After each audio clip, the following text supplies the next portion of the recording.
Hey, hi, hello, welcome back to my channel. Today we are going to be doing my March reading wrap up.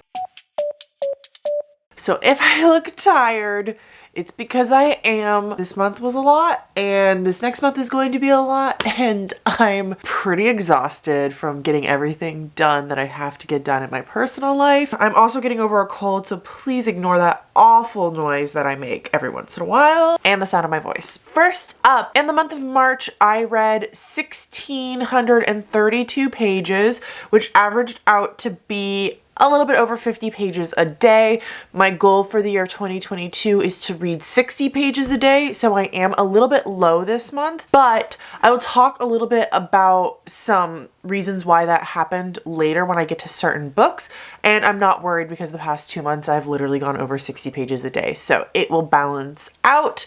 And then I read 41 hours of audiobooks approximately, because I did listen to a few on a little bit faster of a speed, which is about an hour, a little bit more every single day. I slumped hard in March. I only read 10 books. We're not to that statistic yet, but I only read 10 books, and I know that sounds like a lot, but as you can see from my ratings already, I did not enjoy the books I was reading, and we haven't gotten there yet either, but I DNF'd a lot this month too. So I was just struggling through all of March. Plus, March is the first time that I didn't actually achieve TBRopoly. If you want to watch that video, I do have it posted on my channel, and it's the first time I've had to take a punishment.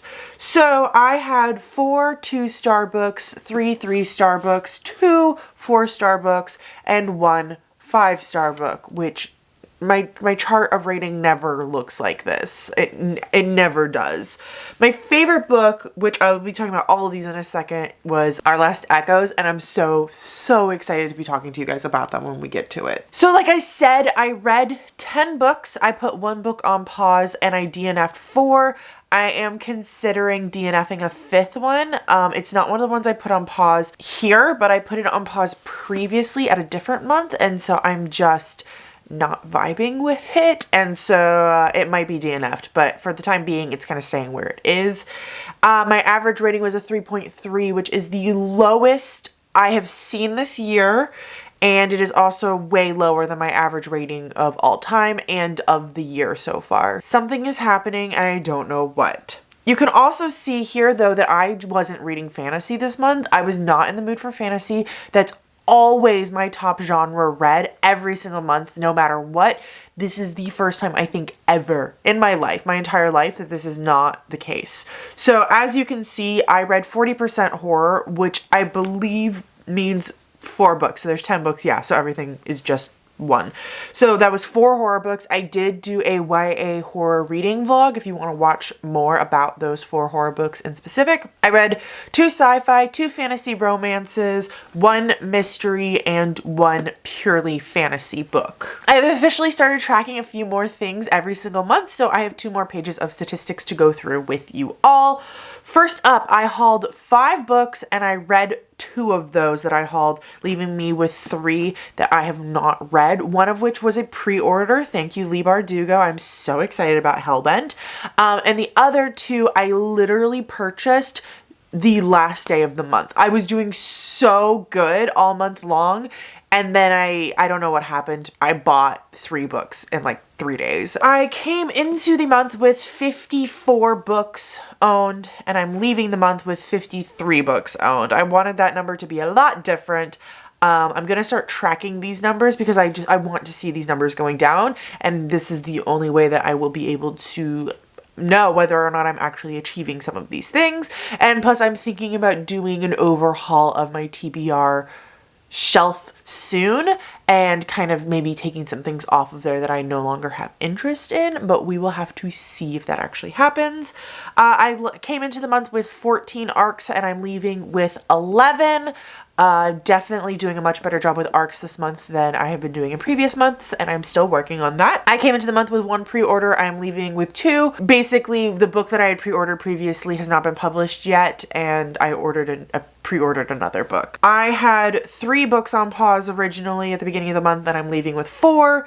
And I came into the month currently reading 2, and I'm leaving the month currently reading 2. This is important to me because I don't track currently readings against my read statistics, but they go against my owned and ARC statistics, so they do affect those categories. I read 4 adult books, 2 new adult books, and 4 young adult books. I read 0 middle grade, which is very common for me. Middle grade is definitely my least read category. And I read mostly from books that I own, 50% owned, 40% library, and 1% ARC. You can probably already tell that you're like, wow, Amanda, you got rid of 3 ARCs this month though, but you only read 1 of them. Yes, I DNF'd 2 ARCs this month. From that, I read 60% audio, 40% physical, and 1% ebook. I am struggling to read physically right now, and I will talk about that when I get to the culprit. It'll be one of the last books I talk about though, so stay tuned because you're gonna want to know. So I don't go into depth about why I DNF'd books here in this video. I do release a why I DNF'd all the books I DNF'd this year at the end of the year, and when I do reading vlogs. Currently I'm not doing weekly reading vlogs because of wedding prep and everything, but when I get back into doing them, the ones that I do have, I discuss why I DNF certain things. So really quickly, I will just list off the books that I DNF'd this month, which is The Blood Trial and The Kingless Crown. Both of those were ARCs. And then I DNF'd Son of the Storm, which I made it 60% through reading physically. So that's part of why my page count was down this month, because I did read 275 pages of this book, which would have affected my statistics, but I don't count DNFs towards my page or audio count. There's still more reasons to why that page count is down.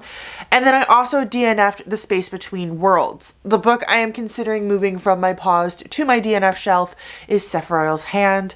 I am on the fence about it, and I will make a decision in the month of April. Now let's talk about the books I read and what I rated them and what I thought about them. So first up, I read Supernova Era. This book I read for my sci-fi reading challenge, this and the other sci-fi books. So if you want to know about either one of them in like more depth, or just how I feel about sci-fi now as someone who now reads sci-fi, I did a whole video on it, and it's one of my favorite videos that I have ever filmed myself. So if you haven't seen it and you have a moment, like, please go watch it because it would mean the world to me. I really enjoyed this book though. I rated it a 3.5 out of 5 stars. Well, I wasn't expecting it, but there was also like a few things that didn't quite like do it for me throughout. But overall, I would recommend this one for you. So in this book, we are following I believe it's Beijing. It's a city in China, and I believe it is Beijing. Right before this awful world event happens, and then while the world event is happening, and then after the world event has taken place. And the event is set on the book cover, so I'll tell you all. Some type of radiation causes everyone over the age of 13 to die, and so the entire world is run by basically 12-year-olds, and it's about the adults teaching them how to take over the world, the kids trying to live the world the way the adults wanted them to, and then the kids starting to realize that it doesn't make sense to run a world for adults by children, and churning it into a children's world.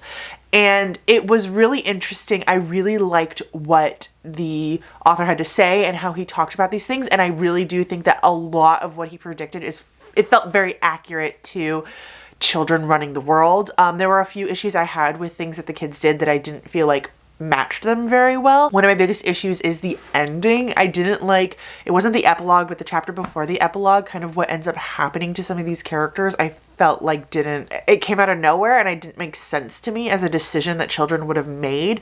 And I also think that the characters that we follow are all like way too old sounding for themselves. I understand that they're pushed into a position of power. Felt like they weren't children to me. But like I said, I really enjoyed the book, 3.5 out of 5 stars. My honorable mention for the month was A Flicker in the Dark, and I did rate this a 4.5 out of 5 stars. For the statistics, it went down to a 4-star, but I was very close to rating it a 5-star. I will say that it just didn't quite do it for me. So 4.5 it is. This is my mystery for the month. It was definitely pitched to me as a thriller, but after I read it, I was like, there really wasn't anything thrilling about it, but there was this huge mystery element and component to the story that I really enjoyed. In this book, we are following a young girl. It's kind of in 2 timelines, but it's really not like we're following her when she's a child. It's kind of like she's thinking back to when she's a child, but it's about about her, I think she's in like her 20s or 30s, and then thinking back when she was a child, and she is the daughter of a serial killer. Her father killed off teenage girls when she was a teenage girl and eventually got caught. And then her family was, you know, kind of watched for the rest of their lives and everything. And people wanted to know the story. And all of a sudden, her father's still in prison. And all of a sudden, there seem to be these copycat murders happening again. And it's the story of her trying to investigate what's going on, everything that happened, why these murders would be happening again, a second time. And then also about this like newspaper person who's like investigating her family and trying to figure things out. We don't get his POV, but he is a large part of her story and definitely takes up a lot of her time. So I wanted to mention him.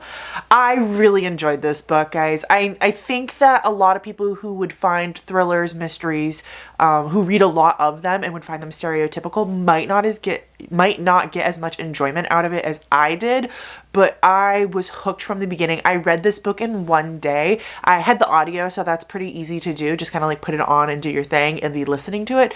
But I was so hooked. I remember I was over at my mom's house cleaning our cars. We were doing like a big like car wash day, and telling her about this book and being like, I absolutely have no clue how this book is going to end. I did have a prediction, and my prediction was correct. So I definitely think it does have the possibility of being easily predicted. I don't think everyone will get the prediction, but it definitely could be predicted. I liked this author's writing. I believe this is a debut novel, so she did a fantastic job. Karen Slaughter blurbed the cover, and it definitely reminded me of Karen Slaughter's writing. It wasn't as dark or as gruesome as Karen Slaughter likes to get, but it definitely felt in a similar vein to her writing. I highly recommend you guys go check this one out. Up next, I read Memory of Souls, which is the third book in the Rune of Kings series. I rated book 1 5 stars and book 2 4.5 stars, and then I rated book 3 a 3.5. It didn't do it for me, and I was really kind of disappointed in this book, which makes me nervous because I've heard a lot of people being disappointed in book 4, but I haven't heard a lot of people being disappointed in book 3. As I cannot really tell you a lot of what this book is about, we're still following Kieran. It's the third book in the series. I'm just gonna tell you to go watch one of my other videos where I explain what Rune of Kings is about because I'm a little tired right now and I don't feel like doing it again. But what really didn't do it for me in this book is I felt like the character development was very stagnant. I feel like the pacing was really weird. It was too quick for all of the different things that had to happen. I feel like it was really dumb that every single character we met had to be romantically paired up in this book. It didn't make sense for all of them to get together, and I didn't like a lot of the romance. In fact, I don't think there was a single romance in this book that I was actually cheering for by the end. And I feel like one of the things that Jen Leons does a really good job of is she writes these amazing endings that really make her whole entire books feel worth it. And I didn't feel that way with this one. I felt like the ending was just kind of like meh. I think that I am pretty much alone in feeling that way. I know a lot of people who read this with me, we read it for my book club, who liked the ending.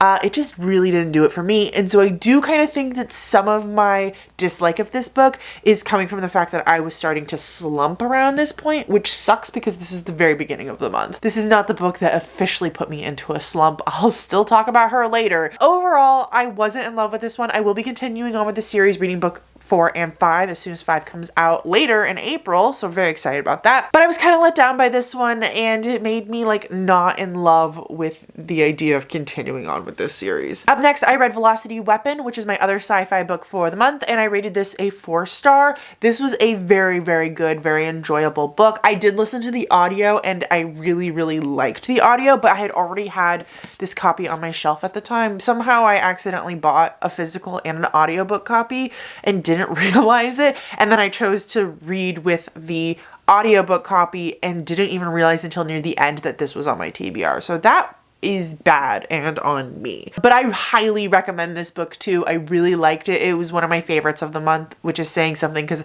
I don't look very fondly at many of the books that I read. Velocity Weapon is about these two siblings who are separated by time. They, at the beginning, are fighting in a war, and then because of some stuff that happens, the girl gets thrown into the future, like 300 years, I believe it is, into the future, and the boy stays in the present, and it is about them learning about this war from two different sides and trying to end the war and solve the issues. And it's kind of about her learning about like what his timeline went through, and then him trying to get to her because he doesn't know what happened to her. She wakes up alone on a spaceship, and it does have this like crazy AI on it, and I love AI in books, so that was absolutely up my alley. This is a trilogy. I believe all 3 books are out. I definitely know the first 2 are, if the third one isn't yet. And I will say, because normally I don't like to read sequels. I read a lot of series, let's be real, but a lot of times I'm not looking forward to sequels. I am continuing on with this series. I don't know when, because right now is not the time to read a book in my life, but I will be continuing on with this series. I'm very excited to get to the next one, which I think is called like Chaos something. I can't exactly remember, but I really liked this. I loved the characters. I think they were all fantastic. I loved the giant twist. There is a twist around the 50% mark, and then there are more twists later on throughout the book, which was really enjoyable. The main female character in this book is bisexual, and they have gay fathers who do play a role into the story and are actually on page. There is a romance in the book. The boy sibling doesn't have any, in this one, romantic inclinations. They don't say like one way or the other, but there is a romance between the main girl and a man in the story. Actually pretty decent. I think they did a good job with it. I really liked the sci-fi elements. I really liked the story overall. The length was good for me. I really liked how they named the chapters. Things like what year it is, so you know which timeline you're going to be in. And then it says stuff like day 38 might provide. That's not one of the funny ones. Another kind of evacuation. I will say though that 2 characters getting POVs, there was a third POV that I honestly don't even remember. I didn't understand why she was part of the story, and near the end I did start skimming some of her chapters because I just didn't care. But overall, I really liked this one. Up next, I read Fortuna Sworn, which didn't do it for me, guys. I will be continuing on with this sequel, which feels super weird to be saying, but I rated this book 2 stars. I didn't really care for it. I got the audiobook as an ARC from the publisher, and I'm super grateful that they gave it to me, but I just feel like this book wasn't that great. Fortuna Sworn is about this young girl. She is a nightmare, which means that she can like read people's biggest fears and kind of make them hallucinate those biggest fears. It's an urban contemporary fantasy. So that was one of my issues, is it didn't feel like the urban or the contemporary setting added at all to the story, and I didn't understand why the author didn't just make it like a medieval fantasy, because that's kind of what it felt like through most of the book. And then the fact that the characters had like phones and stuff didn't aid them at all. Like our character could have done the entire book without the phone being mentioned. In fact, for most of the book, I kept forgetting that we are like in contemporary settings, and it just, I feel like, added a layer to the story that confused me more. She's kind of hunted by a lot of people because she's basically the last of her kind. She's looking for her brother because he disappeared a few years ago, and their parents died, and she feels like she's left to try and take care of him. And now that he's gone missing, she's not sure exactly what happened to him, if he ran away or what. She is trying to find him and trying to hunt him down. She gets in touch with this like attractive stranger one day who says that he knows where her brother is.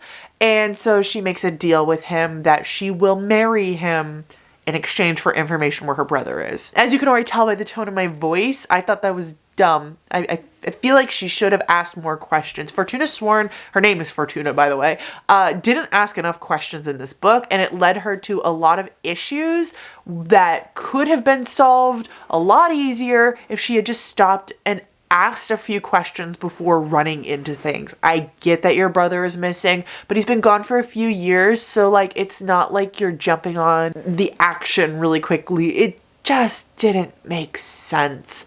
I did like some of the creatures that this book introduced. It wasn't just like a normal fae book, and we did see the Unseelie Court, and there's promise of seeing the Seelie Court in future books. And I think that the author did a good job with the Unseelie and Seelie Courts. I liked how they were depicted and shown, and I did actually kind of enjoy how some technology was used there, but some wasn't. Beyond that, I wasn't attached to the characters. I think Fortuna, like I said, was super illogical, and the plot was weird and kind of all over the place. And hope that the romance does something for me moving forward, because it really didn't do anything for me in this book. Up next, I read Our Last Echoes, which you guys already know is my favorite book from this month. This is by Kate Alice Marshall. She is the author of Rules for Vanishing, which was one of my favorite books from last year. And Rules for Vanishing has this beautiful way of telling the story where you open up the first little bit and it says, you have retrieved the following file from Dr. Andrew Ashford, and there's a little bit more about like, don't let him know that you have it. And then it starts off with saying Ashford file. That one is like number something, I can't remember what Rules for Vanishing is. And then it's followed up by being like a file combining all of the different elements from this like paranormal event that happened. And so you are following a story told by this girl to this investigator, but it really is like the story of her life. And there are some like video transcriptions, there are some like case file things, there is some like novel telling of the story. Rules for Vanishing had a lot more mixed media elements to it than this one did, but this one did have quite a few mixed media things throughout.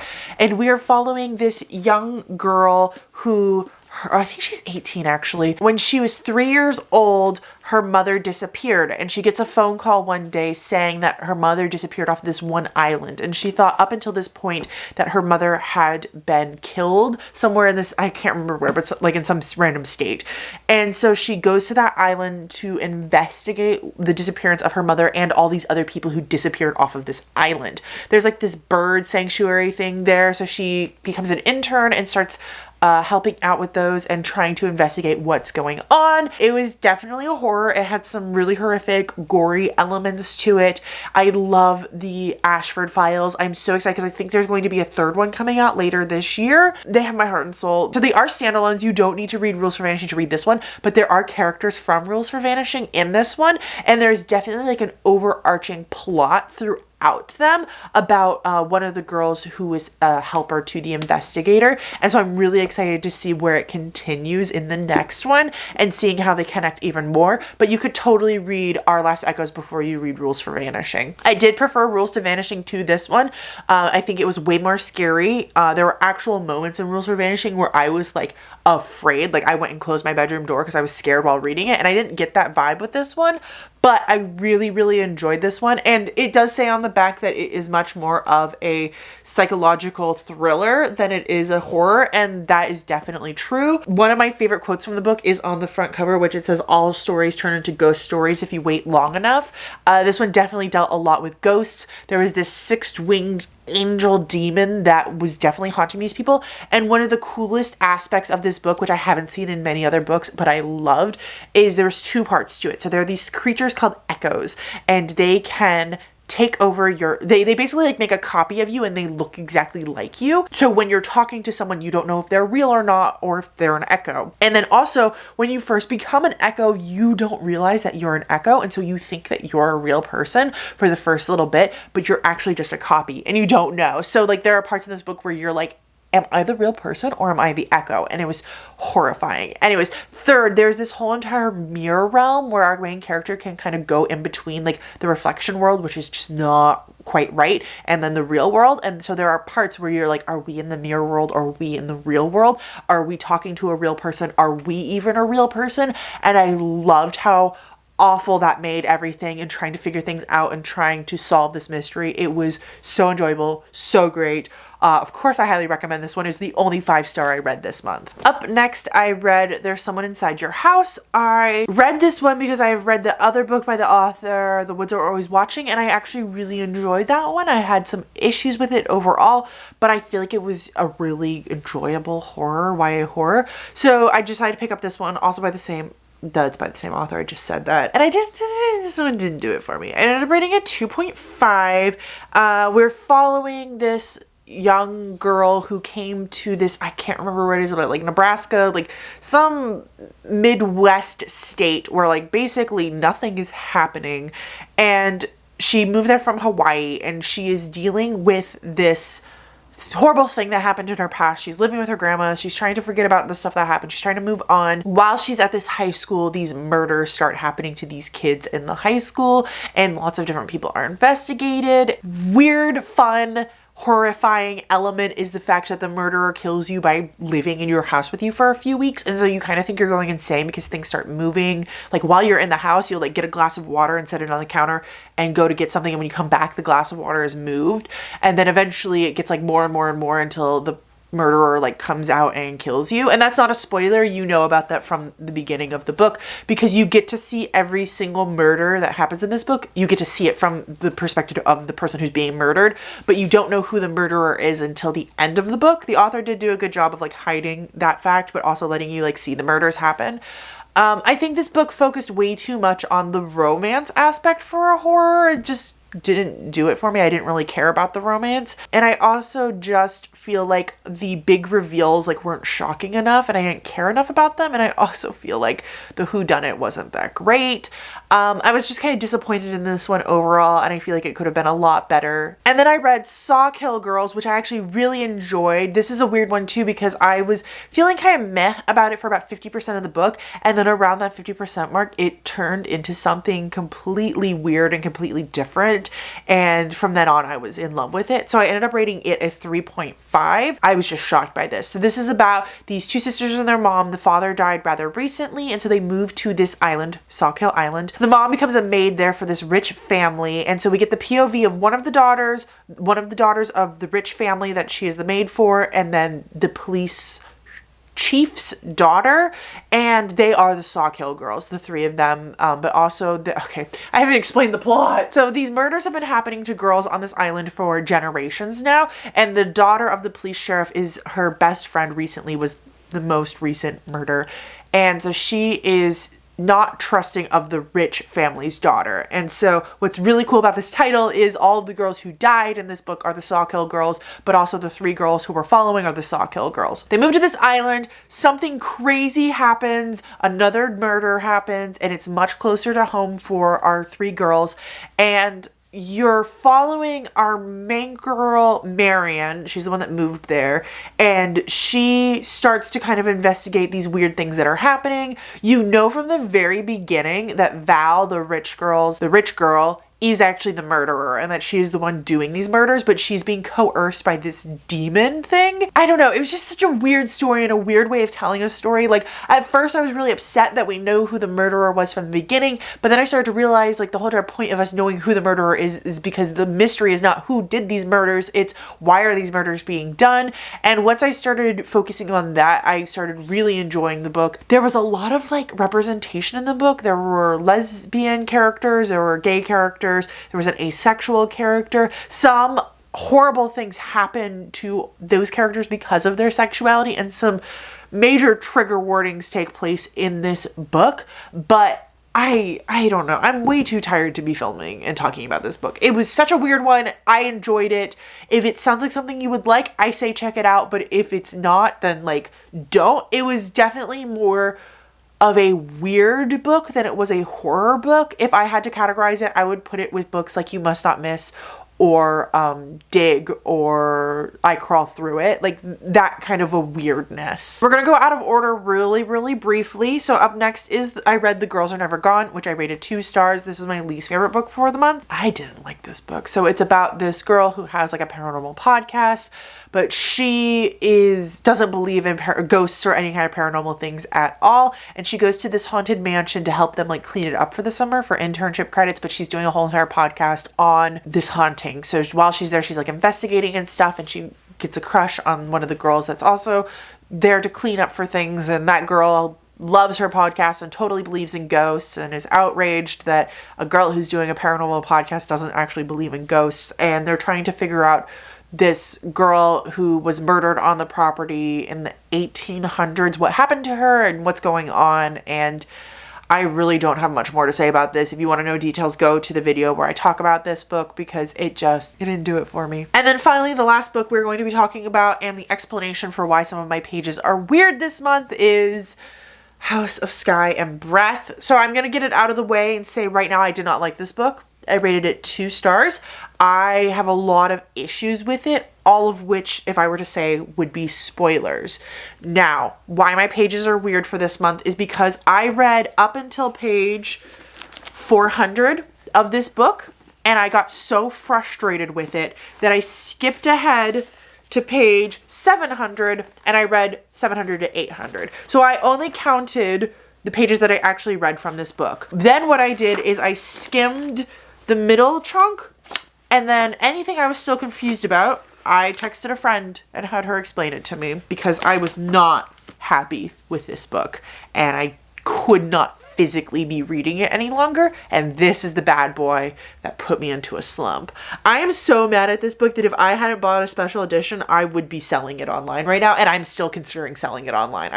And I'm so mad because I can't tell you guys why I'm mad at this book. There's a mystery element throughout this book about this girl named Sophia, who is this special Thunderbird creature who is murdered, and everyone is after her and her brother Emil because they want their abilities, right? We're mainly following Bryce from book 1, but she's now investigating them and trying to figure out what's going on with them. So that whole entire mystery wrapped up horribly. That was gross and awful, and that was the dumbest way to wrap up a mystery. I swear, if you have a POV like that where you are following Bryce, you can't have Bryce turn around and be like, oh, I actually knew information this whole entire time. This book did not need to be 800 pages. This book could have been 300 pages. There was way too much. And I had this issue with the first book in Crescent City where it just had too much. It was way too slow, and I don't care about majority of things that happened. There was about 5 POVs in this book, and I think that there could have been 3. I really enjoyed Rune's POV. I didn't mind Bryce's, and I didn't mind Hunt's. But anytime we got Ethan or Therian, they didn't add anything to this story. We could have learned everything that they already knew through other people's POVs. I'm not totally sold on the ending of this book. If you read it, you know it. You're not about to forget that ending. It is a very big ending that like rocked the Sarah J. Maas world. I feel like that ending is going to ruin Sarah J. Maas for me, and I'm not totally convinced that I will read another Crescent City book after that ending, and it is putting me on the fence about continuing on with ACOTAR. I know I say I'm on the fence. I will be reading ACOTAR. I will be continuing on, but it will depend on how this next book goes in the ACOTAR series as to whether or not I'm like excited about the books moving forward, or if I am just, okay, whatever, I get to them whenever I get to them.